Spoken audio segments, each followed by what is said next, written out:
నమస్తే నేను లక్ష్మణ్. ఆంధ్రప్రదేశ్లో అధికారుల యొక్క పరిస్థితి ఎంత దౌర్భాగ్య పరిస్థితి అనిపిస్తున్నారో కళ్ళకు కట్టినట్టు కనిపిస్తుంది. ప్రశ్నిస్తే దాడులు, పనులు చేయకపోతే అడ్డు తొలగించుకోవటాలు, హత్యలు చేయటం ఇప్పుడు ప్రవృత్తిగా మారింది వైసీపీకి. అదే విశాఖపట్నం వేదికగా తహసీల్దార్ని అత్యంత క్రూరంగా ఇనుపరాడితో బాధి ఆయన చంపిన పరిస్థితి మనం చూసాం.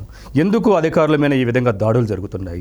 దాడులు చేయాల్సిన అంశం ఏంటిది? అధికారులపైన ఒత్తిడి తీసుకొచ్చి వాళ్ళు పబ్బం గడుపుకోవడానికి, చివరికి అడ్డు తొలగించుకోవడానికి ఎందుకు పురికొల్పుతున్నాయి ఈ అంశాలు? ఇదే అంశంపైన మనతో మాట్లాడటానికి పొలిటికల్ క్రిటిక్ సీమరాజా ఉన్నాడు. ఆయనతో మాట్లాడే ప్రయత్నం చేద్దాం. సార్ నమస్తే. నమస్కారం లక్ష్మణ్ గారు. ఎందుకు అధికారుల మీద ఈ విధంగా దాడులు జరుగుతున్నాయి? అంటే వాళ్ళ పనులు చేయకపోతే అడ్డు తొలగించుకోవటమేనా? ఇప్పుడు మనం జగన్మోహన్ రెడ్డి గారి వాళ్ళ తండ్రి గారి కాడి నుంచి చూసుకున్నట్టయితే అధికారులు అనే వాళ్ళు ఎవరైనా సరే వాళ్ళు చెప్పింది చేయాలా, చేయకపోతే ఎక్కడికి ట్రాన్స్ఫర్ చేస్తారో తెలియదు. నెంబర్ 1.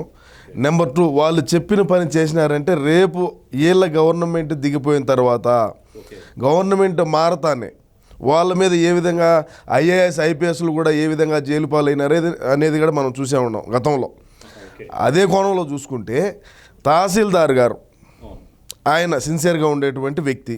ఓకే, వీళ్ళు ఏంటంటే వైజాగ్ వేదికగా చేసుకొని ఎక్కడైతే రెవెన్యూ భూములు ఉన్నాయో, ఎక్కడైతే ప్రభుత్వ స్థలాలు ఉన్నాయో వీటన్నిటికి కూడా దొంగ డాక్యుమెంట్లు పుట్టించి బీఫాములు చేసుకొని పాస్బుక్లు చేసి ఎప్పటి రీసెంట్గా జరిగినట్టు కాదండి, వీళ్ళ తాతగారి ఆస్తులు అయినట్టు 1B అడంగల్లో ఉంటుంది.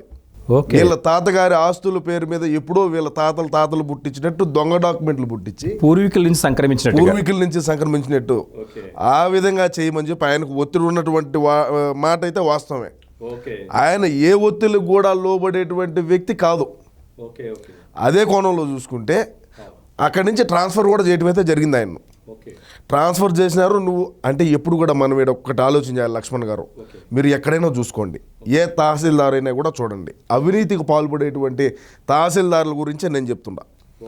వాళ్ళు అక్కడి నుంచి మారే క్రమంలో కేవలం 2-3 నెలల వ్యవధిలోనే ఇటువంటి దొంగ పాస్ పుస్తకాలను పుట్టించి వాటిని ఆన్లైన్ చేస్తారు. మళ్ళా ఆన్లైన్ చేసినారు అంటే దానికి ఇంకా ఎటువంటి ఎవడు అబ్జెక్షన్ చేసేదానికి ఉండదు.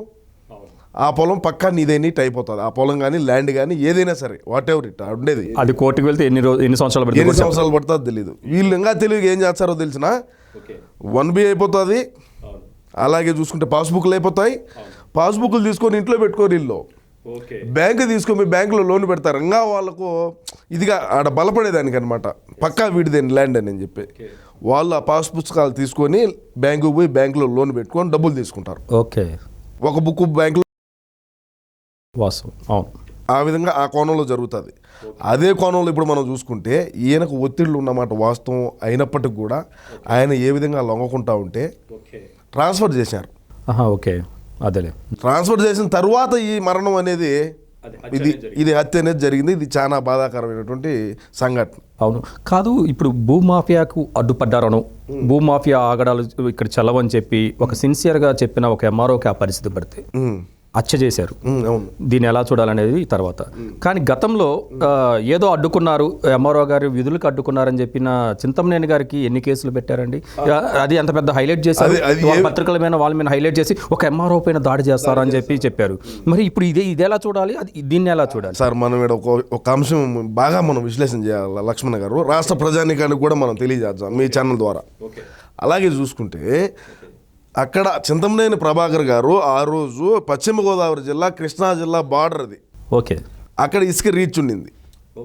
ఇసుక రీచ్కి కానీ చింతమనేని ప్రభాకర్ కానీ వనజాషి గారి ఎక్కడ కూడా సంబంధమే లేదు.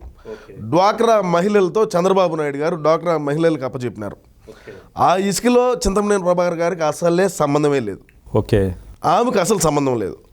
కృష్ణా జిల్లా బార్డర్లో ఆ పక్క కృష్ణా జిల్లాలో పనిచేస్తూ ఉండింది.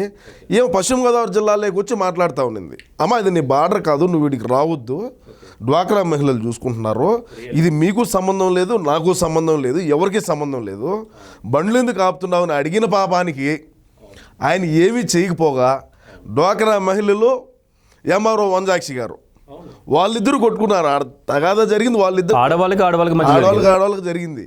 చింతమనేని ప్రభాకర్ గారికి సంబంధమే లేదు ఆడ. దాన్ని ఏ విధంగా సాక్షాత్తు ఇప్పుడు ఉన్నటువంటి ముఖ్యమంత్రి జగన్మోహన్ రెడ్డి గారు అసెంబ్లీలో మహిళా దినోత్సవం రోజున ఇదే అంశం లేవనెత్తినాడండి. మీరు రికార్డు చూస్తే కూడా ఇట్నే ఉండాలి. అసెంబ్లీలో ఇదే అంశం ఆయన లేవనెత్తినారు. ఈరోజు జరిగినటువంటి తహసీల్దారు మర్డర్ గురించి ఈ వైఎస్ఆర్సీపీ నాయకులు కానీ ఎవరైతే బడా వాళ్ళు ఉన్నారో, వైజాగ్లో ఉండేటువంటి బడా నాయకుల గురించి చెప్తున్నా నేను.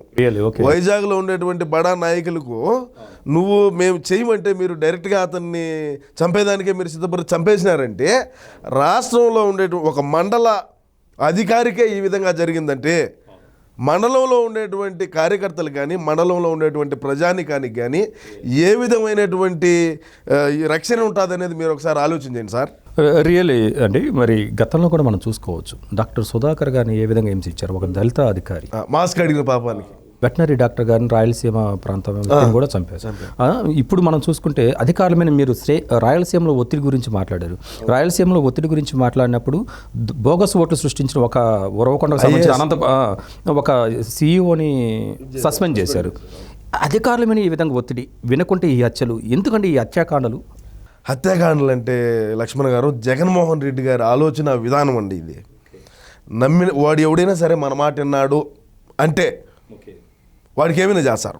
ఓకే, అది మనం ఎక్కడైనా చూసుకోవచ్చు. మీరు జగన్మోహన్ రెడ్డి ఆలోచన విధానం కానీ ఆయన పనులు కానీ ఏ విధంగా ఉంటాయనేది. ఈరోజు చూసుకుంటే మా రాయలసీమ జిల్లాల్లో మరీ ముఖ్యంగా తహసీల్దార్లు విచ్చలవిడిగా, నా దగ్గర చాలా ఆధారాలు కూడా ఉన్నాయి, నేను కావాలంటే వాటిని బయటికి పెడతాను.